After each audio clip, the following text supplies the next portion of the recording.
Congresswoman, now to my colleague, Megyn Kelly, on the topic of social issues.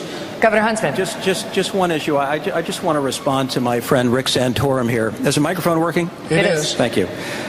We do have a difference of opinion here in terms of overall foreign policy. And I think, as the only one on stage with any hands-on foreign policy experience, having lived overseas 4 different times, we're at a critical juncture in our country. We don't have a foreign policy, and we don't project the goodness of this country in terms of liberty, democracy, open markets, and human rights with the weak core.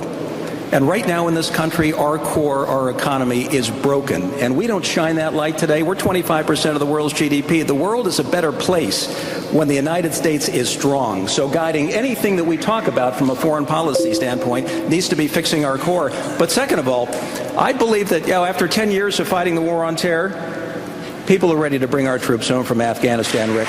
They're ready to bring our troops home. This country has given its all. Governor Huntsman. What remains behind, some element to collect intelligence, special forces capability, and we're going to have to do that in every corner of the world. But we need to fix this core and get serious about what the rest of the 21st century holds for this country. Senator Santorum, very quickly. Just because our economy is sick does not mean our country is sick, and doesn't mean our values are sick. And we're going to stand up for those values every opportunity to do so to make sure that our country is safe. The bottom line is that you just mentioned is we should be fighting wars to win, not fighting wars for politics. And this president is fighting a war in Afghanistan with one hand tied behind our generals, not giving the troops they need, not giving the authority, the rules of engagement to allow us to be successful. And unless we change those rules of engagement and make sure that our folks can win, then we are going to play politics with our military. This may not come as a huge revelation. We've been talking about Pakistan here, but at the end of the day, folks, only Pakistan can save Pakistan. Only Afghanistan can save Afghanistan. Yeah. All that I want right now at this point in history is for America to save America. We've got to fix our core and get it right. Thank you very much. Now,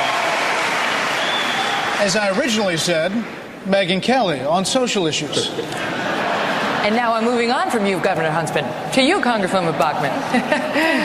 In 2006, you said that public schools are, quote, teaching children that there is separation of church and state, and said, quote, I am here to tell you that's a myth. Do you believe that there is a limit on government's ability to inject religion into the public square? And if so, what is that limit? Well, I think that Thomas Jefferson stated it best. He was the author of the religious liberty that he valued so much, and that's that the United States government should not be a state church. That's really what the fundamental was of separation of church and state. And when Jefferson wrote a letter to the Danbury Baptists wanted to know, will you have a national church in the United States? He said no, because we believe in freedom of conscience. We believe in freedom of religious liberty and expression and speech. That's a foundational principle in the United States. But that doesn't mean that we aren't people of faith, and that people of faith shouldn't be allowed to exercise religious liberty in the public square. Of course we should be able to exercise our faith. And whether that expression occurs in a public school or occurs in a public building, we should be able to allow to have freedom for all people to express our belief in God. Senator Santorum, this question stirred up a whole lot of controversy online. It comes from Stephen Hill, who is a soldier serving in Iraq. In 2010, when I was deployed to Iraq, I had to lie about who I was because I'm a gay soldier, and I didn't want to lose my job. My question is, under one of your presidencies, do you intend to circumvent the progress that's been made for gay and lesbian soldiers in the military? Yeah, I would say any type of sexual activity has absolutely no place in the military, and the fact that they're making a point to include it as a provision within the military that we are going to recognize a group of people and give them a special privilege in DONA and removing DONA as don't tell, I think tries to inject social policy into the military, and the military's job is to do one thing, and that is to defend our country. We need to give the military, which is all volunteer, the ability to do so in a way that is most efficient in protecting our men and women in uniform, and I believe this undermines that ability. So what would you do with soldiers like Stephen Hill? I mean, he's out. You saw his face on camera. When he first submitted this video to us, it was without his face on camera. Now he's out. So what would you do as president? I think look, what we're doing is playing social experimentation with our military right now, and that's tragic. I would just say that going forward, we would reinstitute that policy if Rick Santorum was president. Period. That policy would be reinstituted, and as far as people who are in it, I would not throw them out because that would be unfair to them because of the policy of this administration. But we would move forward in conformity with what was happening in the past, which was sex is not an issue. It should not be an issue. Leave it alone. Keep it to yourself, whether you're heterosexual or homosexual. Congressman Paul, you have said that you believe that life begins at conception and that abortion ends an innocent life. If you believe that, how can you support a rape exception to abortion bans? And how can you support the morning after pill? Aren't those lives just as innocent? They may be, but the way this is taken care of in our country, it is not a national issue. This is a state issue. And there are circumstances where doctors in the past have used certain day after pills for somebody with rape. And quite frankly, if somebody is treated, you don't even know if a person is pregnant. You don't even know if there's a disease. But if it's 24 hours after rape, I don't know how you're going to police that. So I don't think you should create. We have too many laws already. Now, how are you going to police the day after pill? It doesn't make any sense to me in a practical matter. So I would say that nobody can outdo me on respect for life. I've spent a lifetime dealing with life, but I still think there is a time where the law doesn't solve the problems. Only the moral character of the people will eventually solve this problem, not the law. Governor Perry, you and our former president, George W. Bush, have a lot in common. You're both Republicans from Texas. You both ran on the same ticket for the State House. You both share a deep religious faith. Now, you've made a point of saying, well, we went to different colleges, Texas A&M and Yale, and point out that you have a different approach from President Bush when it comes to government spending.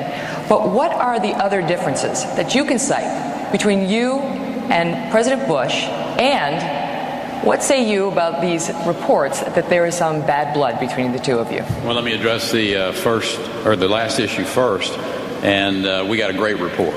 I talk to the president from time to time, call him on his birthday, wish him happy birthday, talk to him on a relatively regular basis. I highly respect the president and his public service.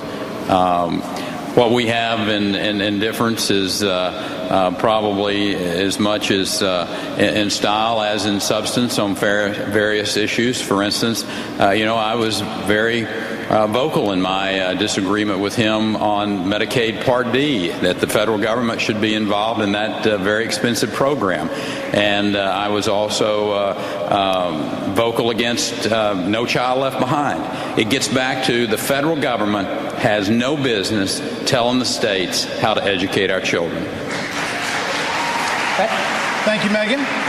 We've been showing you these word clouds throughout the night. Take a look at this one.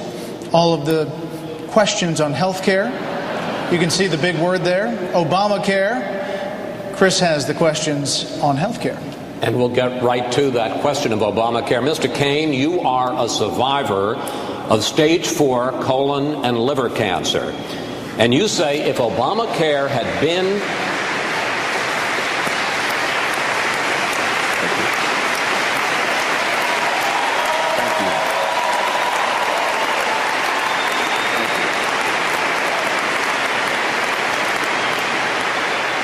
and we all share in the happiness about your situation, but you say if Obamacare had been in effect when you were first being treated, you'd be dead now. Why? The reason I said that I would be dead on Obamacare is because my cancer was detected in March of 2006. And from March of 2006 all the way to the end of 2006, for that number of months, I was able to get the necessary CAT scan, tests, go to the necessary doctors, get a second opinion, get chemotherapy, go to get surgery, recuperate from surgery, get more chemotherapy in a span of 9 months. If we had been on the Obamacare and a bureaucrat was trying to tell me when I could get that CAT scan, that would have delayed my treatment. My surgeons and doctors have told me that because I was able to get the treatment as fast as I could based upon my timetable and not the government's timetable, that's what saved my life, because I only had a 30% chance of survival. And now I'm here 5 years cancer-free because I could do it on my timetable and not on a bureaucrat's timetable. This is one of the reasons I believe a lot of people are objecting to Obamacare, because we need to get bureaucrats out of the business of trying to micromanage health care in this nation. Huntsman. Governor Huntsman, you say that President Obama's health care plan is a $1 trillion bomb dropped on taxpayers and job creation. But I want to show you the top voted question on YouTube that was submitted on health care, and it comes from Ian McDonald of Michigan, who says he has a health problem. Watch it, sir. Hi, I'm a student and I have a chronic heart condition. So for me, and those like me, the Democrats' health care reform, allowing us to stay on our parents' insurance longer, was a godsend. If you were elected, would you work, as is the stated position of your party, to repeal this reform?